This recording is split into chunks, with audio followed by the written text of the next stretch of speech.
This is very good timing. So we have report by government agencies, and first on our list, we're honored to have Los Angeles City Attorney Carmen Trutanich. So welcome, and you've got 5 minutes. I'm good. Nice to see you. Good evening. First off, let me start by apologizing to my wife. This is my 35th wedding anniversary tonight. Oh, wow. And I am, I had to so I told her, I said, I can't break the promise. I told him I'd be here, so I'm coming. And so we'll do something afterwards, but I wanted to make sure that I acknowledge that, sweetheart. Let me start by saying that the city attorney's office, I'm here as the city attorney, not as a candidate, but as a city attorney. So I want to, if you have any questions, I'll be glad to answer whatever questions are going on that you have. First, let me tell you that from our standpoint, we have your back. This office is committed to the strength of the neighborhood councils. We have been. Jane Usher, who is one of my chief legal advisors in our office, is on the board of the Hancock Park Neighborhood Council. She is the highest official in the city of Los Angeles, actually at the executive level, who is a neighborhood council member. And as a result of that, this morning I was speaking with via email and text messaging with Jay Handel on another issue involving the funding of your elections. We're weighing in on the stakeholder definition because, as you know, what good is having an election if I can come in here and I can dilute your vote by bringing in guys from San Pedro who have nothing other than the fact that they may buy barbecue at the Hawaiian barbecue place across the street. So we are working on that. We do have your back. We want to see neighborhood councils empowered. The reason you guys are here is because of the agreement that was made when the city was going through secession. When the city was going through secession, the compromise was, let's take City Hall and bring it out to the suburbs. 95 different locations, 95 different neighborhood councils. And you would then be basically, and if you read Article 9, 911 of the charter, it says that the council can delegate certain authorities to you. And that's what you were due to do, to give them advice, to advise them what's going on in the neighborhoods, to empower the local neighborhoods. Well, since that passed, it's been sort of a fight to get you guys on a playing field where you actually have some authority. And we, for the last 4 years, have been working on that, and we will continue to work on that. Putting that aside, I'll be glad to answer any specific questions you have on what we're doing, what we have done in that regard. In terms of crime is down in LA 23%. It's been and you know, look at when crime hits your neighborhood, it's 100%. Okay, so it's a hooray, but let's keep our eyes open because if you're a victim of crime, it really doesn't matter what the crime rate is. It's 100% in your house. So we have to be cognizant, but we are cognizant, and we are prosecuting about 55,000 cases a year. On that regard, let me introduce to you my chief deputy who's sitting over there in the blue tie, William Carter. Hey, Bill, so you'll know what kind of an office we ran. When I took office, I could have made it a political office or I could have made it a law enforcement office. I chose to make it a law enforcement office. Why? Because I wanted to take politics out of what happens in City Hall. Bill was a former DA with me. That's where we met each other. As a DA, God, how many years? 30 years ago? Even more.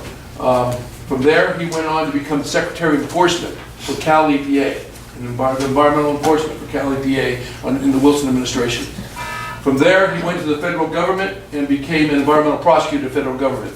From there, he went became the ethics prosecutor for the federal government down here in Los Angeles.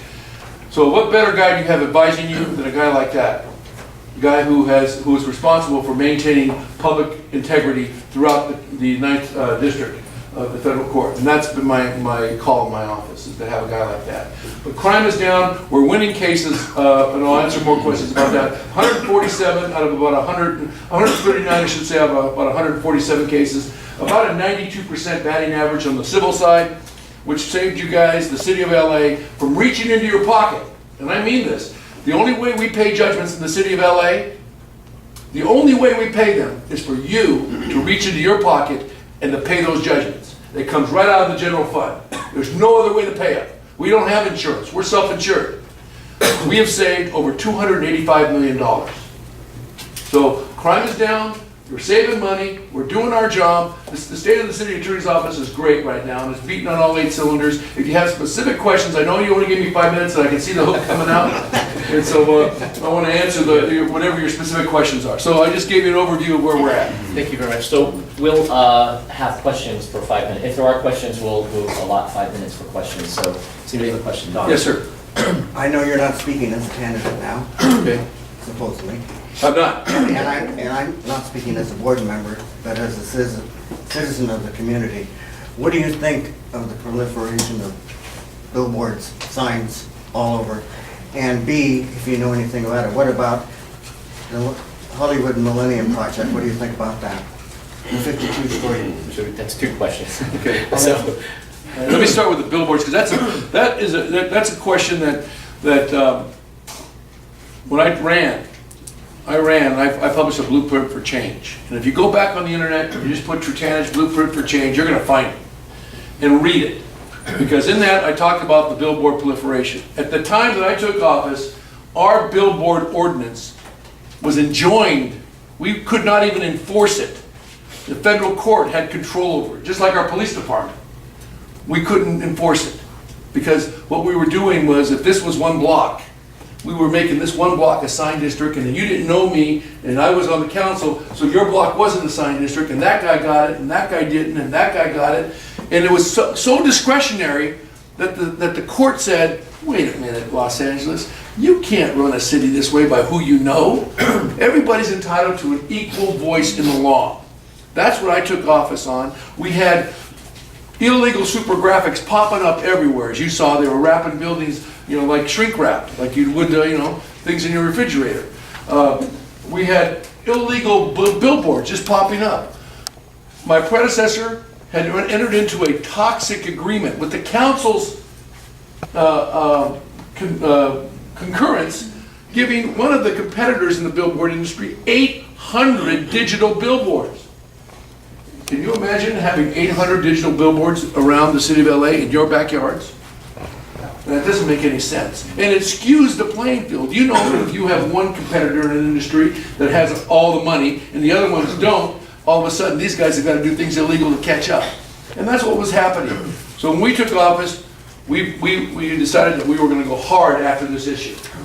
Since I've been the city attorney of Los Angeles, we have not even lost a continuance motion.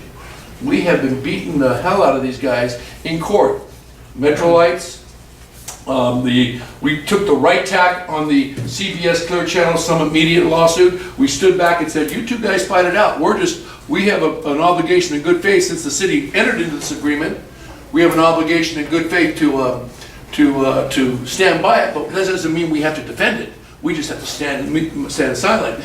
And Summit Media won that agreement and won that lawsuit because we stood by, and now those 800 boards are coming down. And Part B?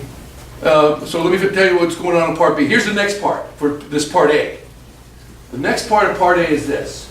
This city has in its hands right now something that it has never had the opportunity to do. And that is to decide its fate on what it wants to do with advertising in the city.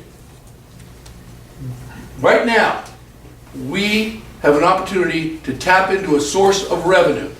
If I told you right now, assume we have 11,000 billboards in the city of Los Angeles, 11,000. If I told you I could reduce those boards 10 to 1, or maybe let's say 8 to 1 to be realistic, 8 or 7 to 1. So out of 10,000 boards, let's say we go down to 3,000 boards.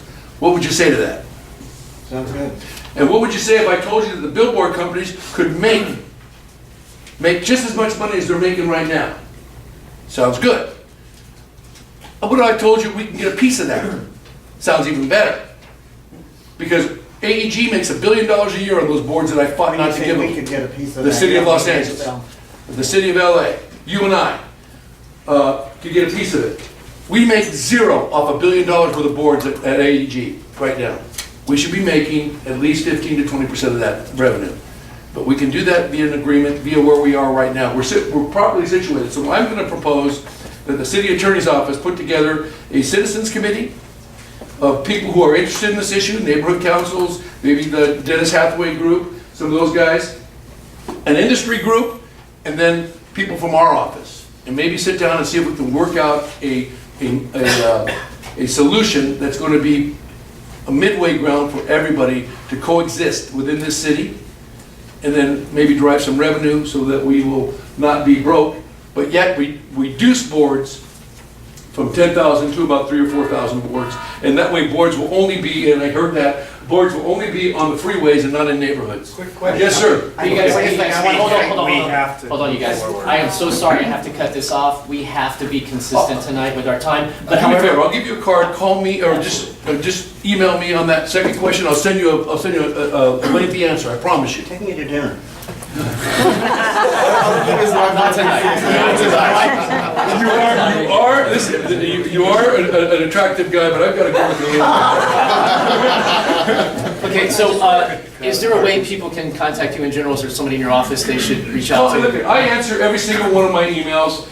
You send me an email, you'll get a response from me personally, that you'll do. And the response might be, give me till this afternoon, like I told Jay Handel today. Give me till this afternoon, I'll send you back a response. He called me back this afternoon, I sent him a response.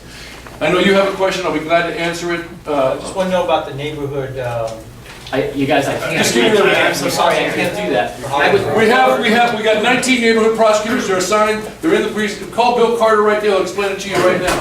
Bill, thanks for coming to our meeting, and I'd also like to say congratulations on your is it 30 or 35? 35, congratulations.